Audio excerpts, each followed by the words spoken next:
राम राम मंडळी. कलम 302 व्लॉग या आपल्या मराठी चॅनलमध्ये आपलं स्वागत आहे. काल आता बाहेरची दौऱ्यावरची पण आजची जी घटना आहे घडली त्याच्यातून श्रीमंतांनी काय नाही केलं तरी गरिबांनी एक गोष्ट घ्या आणि श्रीमंतांनी सुद्धा घ्या. काय माहिती आहे का, लय माच केला ना गोत्यात 100% येणार. माज महिना करायचा नाही. घटना भयानक घडली आणि नेमका काय विषय तुम्हाला थोडी इसकाटून सांगतो. बीड बीड म्हणलं तरी ही महाराष्ट्राला लागलेली किडी असं वाटतं. आणि त्यात भानगडी अशी 99% समाज चांगलाच आहे, पण 1% आहे का, 100-200 एन्काउंटर केल्याशिवाय ही जागा येणार नाही. असा विषय आहे तिथं. आता ह्या बीड जिल्ह्यात माजलगाव तालुका आहे. बरेचसे कामगार ऊस तोडीसाठी पश्चिम महाराष्ट्र, कोल्हापूर, सातारा, सांगली, पुणे, नाशिक ऊस पट्ट्यात हे दरवर्षी येत असतात. टोळ्या असतात, टोळ्या म्हणतात त्याला, कोयतं म्हणतात. किती कोयत्याची टोळी अमकं तमका विषय असतो. अत्यंत गरीब. मी त्या आष्टीमध्ये गेलतो, मी भगवानगडावर गेलतो दर्शनाला. त्यावेळेस मी पाहिलं तिथे भौगोलिक परिस्थिती लई वेगळी आहे. पाऊस नाही आणि पाऊस नसल्यामुळं त्या ठिकाणी 4 पैसे घरात येण्याचं कुठल्याही प्रकारचं साधन नाही त्यांच्याकडं. काय करावं काय आणि हे याच्या पण तुरीसारखं पीक तिथं घेतलं, पण 8 माही 12 माही बागायत नाही. अशिक्षितपणा प्रचंड आहे, शिक्षण नाही आणि जाती जात म्हणून जातीचाच रक्त पिण्याचं काम जातीवालीच करतात असे. आता लय लांब कायला आमच्या मराठ्यांचं घ्या. तुम्हाला निसर्ग माहिती आहे का कसा असतो. मोठा साप बारक्या सापाला खातो. किंग कोब्रा एक असा साप आहे की तो बारक्याला सगळे दामन बिमन बिगर विषारी सगळ्यांना खाऊन टाकतो. सेम आमचं राजकारण मराठ्यांचं तसं झालं आहे आता. आमचेच जे मोठे झाले, ज्यांचे मुख्यमंत्री झाले, यांनी फक्त ह्या जातीलाच खाण्याचं काम केलं.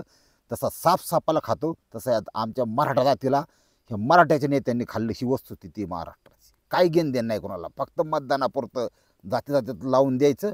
द्या आम्हाला मतदान, मी मराठ्याच्या पोटचा आहे, द्या आम्हाला मतदान, असा विषय. ह्या माजलगावमध्ये अजित शिरसाट हा जी व्यक्ती आहे त्याचा एक ट्रॅक्टर आहे.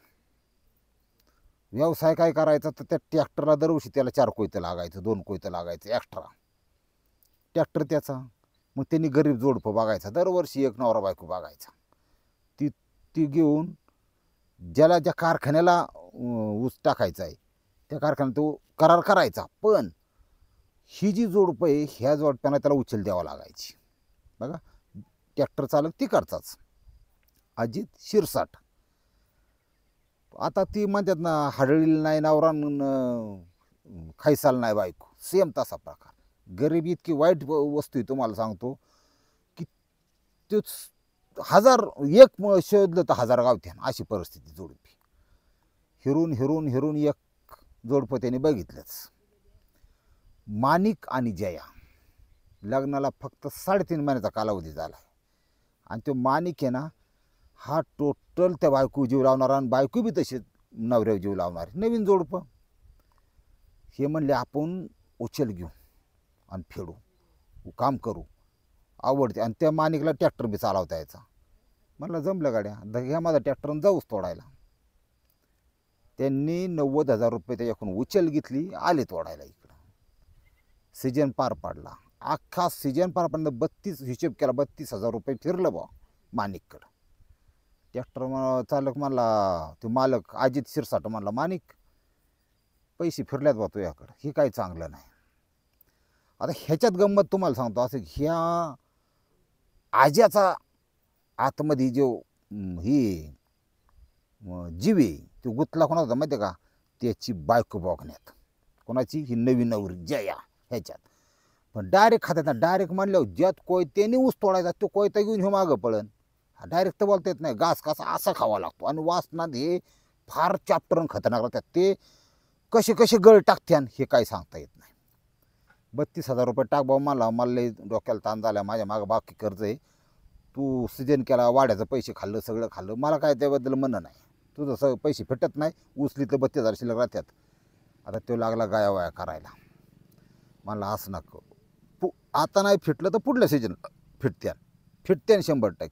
इमानदारी, प्रामाणिक आहे. तू मला सोडून मी दुसऱ्या मुकदमाचा अजिबात नादीच लागत नाही, काय नाही. आपण इमानदारीने काम करतो, इमानदारी जोड पोहतो. फक्त त्यांची परिस्थिती नाजूक होती. पहिलं जुनं कर्ज होतं, काही द्यावं घ्यावं लागतं असा विषय.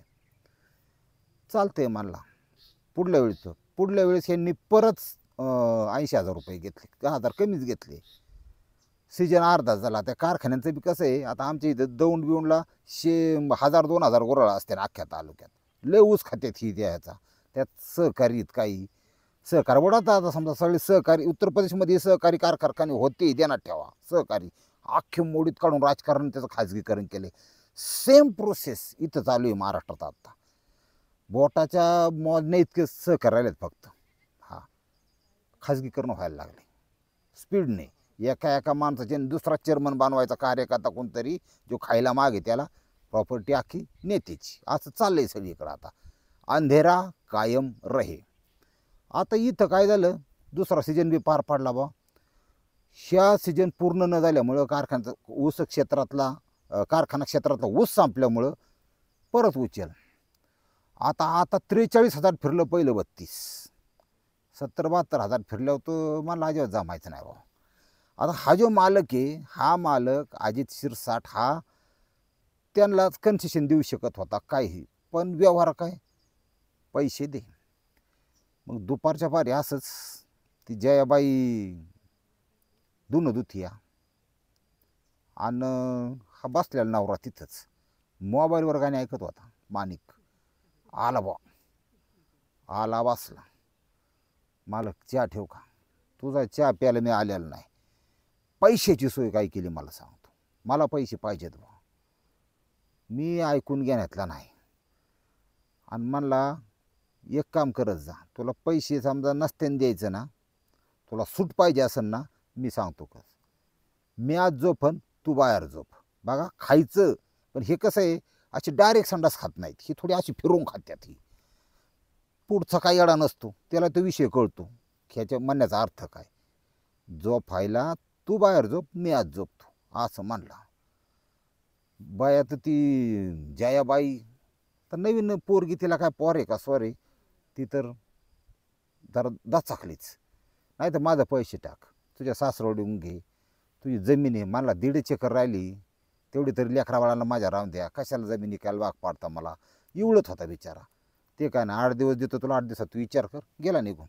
त्याने पहिल्या स्टार्टला काय केलं, ह्युमन सायकोलॉजी कशी असते बघा, जे करायचं आहे, जे टार्गेट आहे ते आधी पेरावं लागतं. शेतकऱ्याला चांगली माहिती, पेरल्यावर लगेच उगवत नाही, त्याला प्रोसेस असते. पेरल्यावर पाणी लागतं, पाण्यानंतर ते रुजतं बी, रुजल्यानंतर कोंब निघतो. प्रोसेस ही फक्त पेरणी करून गेलता, ती विषय डोक्यात घालून द्यायचा फक्त. त्याला माहिती पेरल्यावर कवा तरी उगवणारच. योगायोगाने 2 दिवसांनी परत आला. काय ठरवलं तुम्ही? त्यावेळेस नवरा घरी नव्हता, बायको घरी होती. हां, मी येतो 4-2 दिवसांनी परत, पण काहीतरी निर्णय घ्या. आणि जयाबाई तुझ्याच हातात आहे सगळं. तो हा म्हणली तर विषय मार्गी लागतोय, आणि तू नाही म्हणली तर काय ही, मग तुझ्या म्हणाय माझं काय नाही होतच, नाही तर माझं पैसे टाका, तुम्ही काही करा तिकडं. 3 दिवसासाठी हिचा नवरा माणिक हा गावाला गेला, जयाबाई एकटी घरी. त्यांनी ती परिस्थिती बघितली. बरं घर बी असे थोडं तुटाकी, म्हणजे गाव एका बाजूला, गावाच्या जरी यांची शेतजमीन होती, शेतजमिनीत विहीर होती, विहिरीच्याकडल्या यांनी घर बांधलं होतं. मी हाका मारले तरी गावातील लोक येतात, पण ते तुटाक होतं जरा. आला तो गावाला गेल्या कळल्यावर हा पहिल्या दिवशी आला. असल्या लोकांचे चहा नाश्ता सांगितलं की ह्यांची चॅप्टर म्हणजे पंटर बी असतात, रोटी पंटर असतात ह्यांच्या हाताखाली. कोणी सांगितलं असं फोन करून. आल्यानंतर म्हणला ती जयाबाई एकटी घरी, ती नाही तिथं, ती बाहेर गेल्यात. म्हणलं त्यांच्या पैसे माझं काम नाही, माझं काम तुझ्या पैसे. थोडा विचार कर, मला जर जवळ केलं तर पैशाला मी वागून घेणार माणूस आहे का नाही, रुपया मागत नाही, पुढं बोल. ती बी दचमाचा शेवटी विषय, पण गरिबी लय वाईट आहे तुम्हाला सांगतो. ती म्हणली मग उद्या संध्याकाळी या. झालं, विषयच मिटला ना. बायको राजी झाली. हा काय 3 दिवस येणार नव्हता. आंघोळ पांघोळ घालून, चांगलं ठेवणीतले कपडे घालून, लग्नाची साडी घालून, नवीन नवरी कशी पकाट एकदम. 2-3 वर्ष लग्न झाली, पण काय पोर नव्हतं. 2 सीजन त्याच्याकडेच काढले होते. आला, रंगारंग कार्यक्रम केला, फुल फिटिंगमध्ये. हा, करून द्या. वासंदाचं कसं असतं बघा, मेंटॅलिटी यांची. रंगारंग व्हायला ह्याच्या घरी बायको आहे, पोरं आहे, सगळे, पण ती शूटिंग आहे, ही फिटिंग आहे, फरक असतो जरा. खुश झालं ती, इतकं खुश झालं, वा वा वा, म्हणलं काय हिट आहे, काय उष्णता आहे, वा वा, एक नंबर एक नंबर. थोडंफार 500 रुपयाचा किराणाच भरून दे, थोडं कॉस्मेटिक म्हणजे पावडर बिवडर आणून देते, ती तुम्हाला आतलं काढायचं नाही. साबणसुद्धा भारीत आणून देतात 60 रुपयावाला, हा ते आतली गोष्ट आहे. ही आणून द्यायला लागला, ही सामान अमकं तमकं फलानं बिस्तानं. हे प्रकार काही दिवसांनी नवरलेला कळला की माझ्या गैरहजेरीत हा येऊन कार्यक्रम करतोय. बायकोनी त्याला दाबला. बायकोला पूर्ण वाईट मानता येत नाही बघा. म्हणले बघा, आपण सगळं काय देऊ शकतो, आपल्याकडे फक्त इज्जतच होती, हाय असं चालू राहून द्या, ह्याचं पैसे फेटूस तर हा पुढच्या वेळेस बघू काय असेल ती. अरे पण म्हणलं हे असं कुठं असतं का, माझ्या विश्वासानं मा तुमच्या लय प्रेमी आहे, असं आहे तसं आहे. बाईनी नवऱ्याला दापला बा, विषय थांबला तिथंच. आता काय झालं, काही झालं तरी असं काहीतरी नियती असते राव, खरंच असते. काहीतरी होतं, फुलसोपडा साफ होतो कोणाच तरी. हा याने संबंधावाल्याने देणार ठेवा. हा माझे व्हिडिओ बघितल्यापासून काहीला झोप लागत नाही, मोडू का नको. इकडं तर मामा म्हणतोय बा काहीतरी होणार आहे, पण इकडे लय गरम गरम आहे, मऊ मऊ आहे, काय करू आता. अजून तर काय झालं नाही, कसं काय ते मनस्थिती, ते बऱ्याच जणांची वजनं कमी झाली तुम्हाला सांगतो. हा लय अवघड आहे. ह्या घटनेमध्ये घटना गाड्याला कारणीभूत असं ठरलं की नवऱ्याला मग गप बसला, त्याने ट्रॅक्टर त्या ताब्यात देऊन टाकला. आता सामानाचा नवरा आहे, त्याला काय बा, अरे राम दे रे तुझ्याकडंच, थोडं फार इकडे तिकडं केल ट्विटर मारीत जा, कोणाचं काम आलं तर कोणाचं काय व्हायचं असलं शेणखत बिनखत करीत जा. अरे 500 तुझ्या परपंचाला होत्या, हे तो मारणार मॅलकच झाला ट्रॅक्टरचा. हे असंच असतं. बऱ्याच बायांनी बाबा ठेवून मग बिल्डिंग बांधल्यात, माड्या बांधल्यात, लक्षात घ्या. हे असा विषय असतो. थोडं डिलय सोडलं जातं तिथं. ज्याच्याकडं आहे त्याच्याकडं आहे, ज्याच्याकडं नाही त्याच्याकडं काय नाही. हा दिलं तिथं खुश झालं, काय दिवस चालते, बायको म्हणते ना काय दिवस चालते, ठीक आहे ठीक आहे. परत सीजन करायला आले. आता मात्र यांनी ठरवलं होतं की रुपया मागायचा नाही बा, उचलच नको. घेतला, सीजन केला, आले माघारी परत.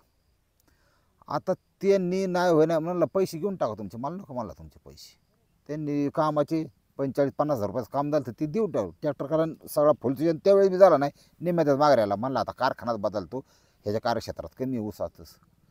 पण त्याचं जे पहिलं जे 70-80 हजार पेंडिंग होतं ते तसंच होतं. त्याच्या बदल्यात ही जयाबाई त्याला लेपाटत घेत होती, म्हणजे गोळात घेत होती, असं धरून चाला. याला म्हणला तुम्ही सगळं तुमचं खरं आहे बरं का, पण पैसे द्या बा माझं पहिलं बरं का. ही दोघं नवर बायको. आता ती बाईची बुद्धी कशी झाली बघा, ती जयाबाई म्हणले कायच पैसे, तू पहिल्यांदा काय मानला होता, मी आत घरात झोपतो, तुम्हाला रुपया मागत नाही, तुम्ही ते पैसे सोडून दिले. येडा आहे का काय मानला, रुपये पैसे कोण कोणाला सोडतो कळलं, 70-80 हजार रुपये, ते फक्त मी व्याजात तुला बोगली. बघा दुनिया, माझं मुद्दल टाक. त्या नवरा बदला, पण ती बायको होती जयाबाई, तिचा काटा डायरेक्ट 100 वर तुटायला लागला, टेकला बा तिकडं. हा अरे भाड्या, ती सुट्टीच गेली, तुझी इतनी जावली म्हणली, आणि तू आता बरं उलटा बोलायला आला काय, तुला कॅश पण काढून देत नाही, तुला काय करायची माझी काय करायची ते कर, असं चायला म्हणलं ही वाचनात. अर म्हणला बाईंनी तर ठिस केलं बा, आता काय करायचं. म्हणला हे बघ, काही झालं ना तुला मी रुपया सोडत नसतो, आणि ध्यानात ठेव, मोबाईल उघडला लगेच त्याला दाखव. त्यांच्या बेडरूममध्ये जी चालतं का MSCBने जो कमी लाईट सोडलेला बोला असतो 40चा, LED नाही साधा लाल ताराचा, त्याच्यात मंद प्रकाशात त्यांचं जे संबंधाचं रेकॉर्डिंग त्याच्याकडं होतं. हां हे बघ, संध्याकाळी व्हॉट्सअप ग्रुपवर सोडायला बसलो मी गावात, तू जर मला शिवाय दिल्यात माझा स्वाभिमान दुखावला गेलेला आहे.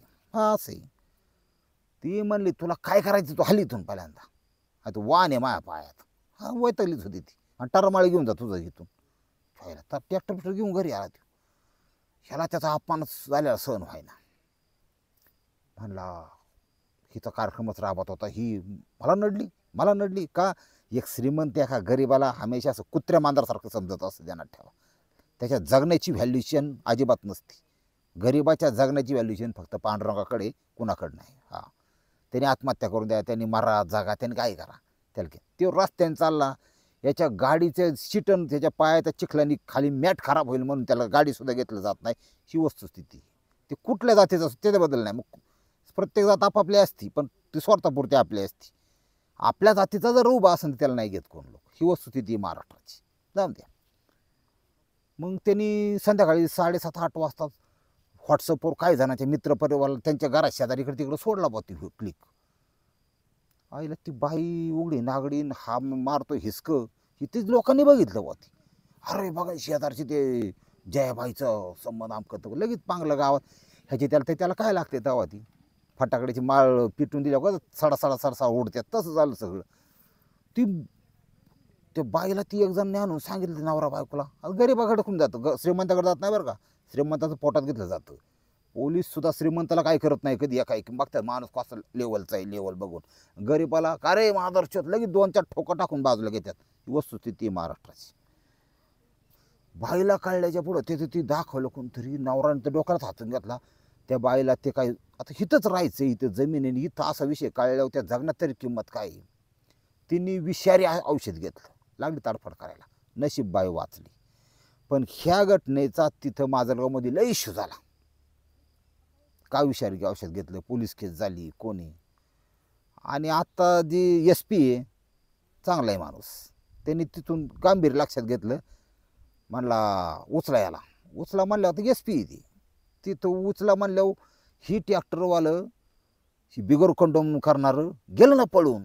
आता कुठे गेली दादागिरी तुझी, आता कुठं गेली तू, असा झाटमन आहे ना, तर आता कुठे गेलं तू. फरारी आज तारखेपर्यंत अजून पकडलेला नाही. ही फरारी गावणारी कुठं जात नाही. शिवाय हाजी शिरसाट पकडणार म्हणजे पकडणार, ध्यानात ठेवा. रोंगा लागला मागे एकदा ती तो गावतच असतो 100%. अशा प्रकारे ही घटना घडली. आणि ह्याच्यामध्ये बिद्रूड पोलीस स्टेशनच्या अंतर्गत गुन्हा दाखल झाला आहे. आरोपी फरार आहे. सांगणं फक्त एवढंच आहे, गरिबाकड काही नसू द्या, 2 गोष्टी शिल्लक राहिल्यात पाहिजेत, असायलाच पाहिजेत, ठेवायच्याच. एक स्वाभिमान आणि स्वतःची इज्जत. आपल्या इज्जतीवर जर गाला घालत असेल ना, तर साऊथचे चित्रपट बघा, ह्याच्यापेक्षा तुम्हाला जास्त काय सांगत नाही. पण अति करू नका. रामकृष्ण हरी माऊली.